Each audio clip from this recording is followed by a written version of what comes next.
Good afternoon. Welcome to Gotel News at noon. My name is Mohammed El Yaqub. The headlines. Scores feared dead in a suicide car bomb explosion in Kano. All Progressives Congress APC wins all seats in Kano Council polls. Nigerian Customs commences the implementation of new vehicle import tariff. A car laden with improvised explosive devices Sunday evening exploded in Sabongari area of Kano metropolis. Scores were feared dead and many others, including children, were injured in the explosion, which occurred around 9 p.m. Residents said the car, which was earlier parked along Middle Road by Gold Coast, exploded few minutes after the driver joined a waiting tricycle. The last time one bomb exploded in the state was in July last year, and it happened in the same Sabongari area of the state. Sunday's blast comes as the Nigerian authorities continue to search for more than 200 schoolgirls abducted over a month ago. The UN Women Executive Director, Ms. Fumzile Lambo Nguchuka, on Sunday reiterated UN's commitment to helping Nigeria rescue the abducted schoolgirls, saying there was no alternative to girl-child education. Lambo Nguchuka said this when she paid a solidarity visit to the Federal Government Girls College Abuja. She said that the visit was necessary as a UN agency on women and children to join the world to call for the release of the girls. While condemning the act, Lambo Nguchuka said that Nigerian girls deserved the best, saying acts of kidnapping and terrorism was unethical and un-Islamic. She encouraged the girls not to be discouraged about education as a result of the abduction, saying that the UN system was collaborating to continue to empower women and girls. The executive director thanked traditional and religious leaders who were taking stands against the abduction, saying their efforts.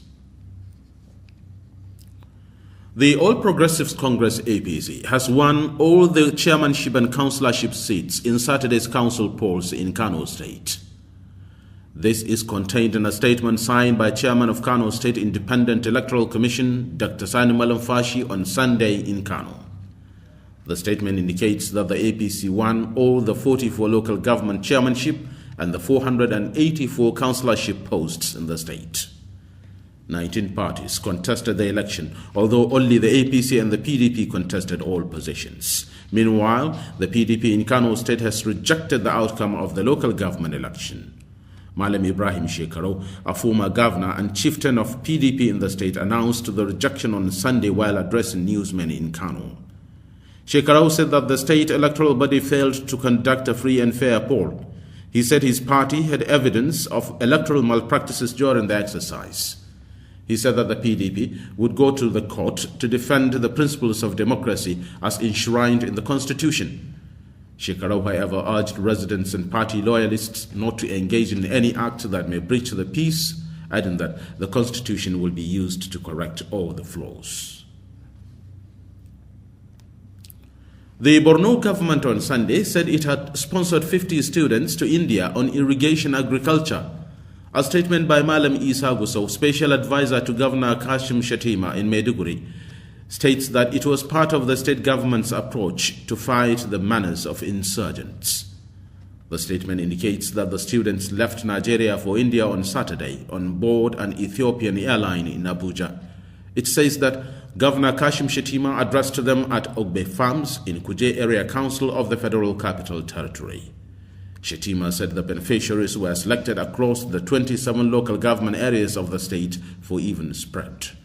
He said that the trainees were to undergo a 3-week train-the-trainers course on irrigation equipment installation, effective utilization, and maintenance. The governor said that after returning, they would train farmers across the state. He said the training became necessary because his government had since discovered that, in addition to misguided beliefs, insurgency thrives because of joblessness, hopelessness, and extreme poverty. The Tinkan Command of the Nigerian Customs Service says it has started implementing the 35% duty on imported vehicles as directed by the federal government. In a statement signed by the command's public relations officer, Mr. Chris Osunko, The command said that fully built unit FBU cars under HS code 87.03 would also attract a levy of 35%. The command, however, said that vehicles whose bill of lading was dated not later than 31st March and arrived before June 30th would attract the old duty. It said that such duty would be irrespective of the date of opening of Form M and letter of credit. According to the command, used vehicles will be imported at 35% duty rate without levy till June. However, Mr. Chuks Kaniku, General Secretary Association of Nigerian Licensed Customs Agents, vowed to continue to protest the sudden implementation of the policy. Some lawyers in Lagos on Sunday expressed mixed feelings on the recommendation by delegates at the ongoing National Conference for a part-time unicameral legislative system for the country. While some schools of thought were unanimous in the view that a unicameral system would open the floodgates to autocracy, others argued that the system was more representative in nature and cheaper to run. It could be recalled that the Committee on Political Restructuring and Forms of Government at the National Conference made the recommendation in Abuja on May 13. The co-chairman of the committee, Alhaji Muhammad Kumaila, said that the decision reflected the two factors of population and equality of states, so that no segment of the nation would feel neglected. It was agreed that representation at the National Assembly should be on representation of 50% on the basis of the population of each state and 50% on the basis of equality of state. A lawyer with the Minister of Justice, Mr. Aminu Alilu, told NAN that although a unicameral system would reduce cost of governance and promote unity of purpose, its demerits far outweigh any of its merits. He argued that Nigeria's democracy could not thrive effectively under a unicameral legislature, as there is a high possibility of autocratic decisions emerging from such a system.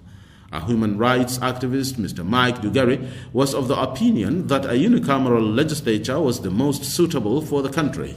He argued that it was faster and cheaper to maintain, saying it will help reduce the cost of governance. To conclude Gotel News at noon, a quick look at some of the major stories. A car loaded with improvised explosive devices Sunday evening exploded in Sabongari area of Kano metropolis. Scores were feared dead and many others, including children, were injured in the explosion which occurred around 9 p.m.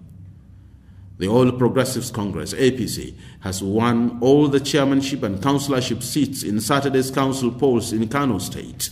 This is contained in a statement signed by the chairman of Kano State Independent Electoral Commission, Kansiak, Dr. Sani Malamfashi, on Sunday in Kano.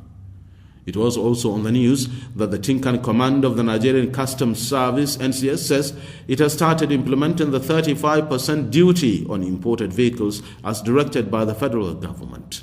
In a statement signed by the command's public relations officer, Mr. Chris Osunko, the command said that fully built unit cars under HS code 87.03 would also attract a levy of 35%.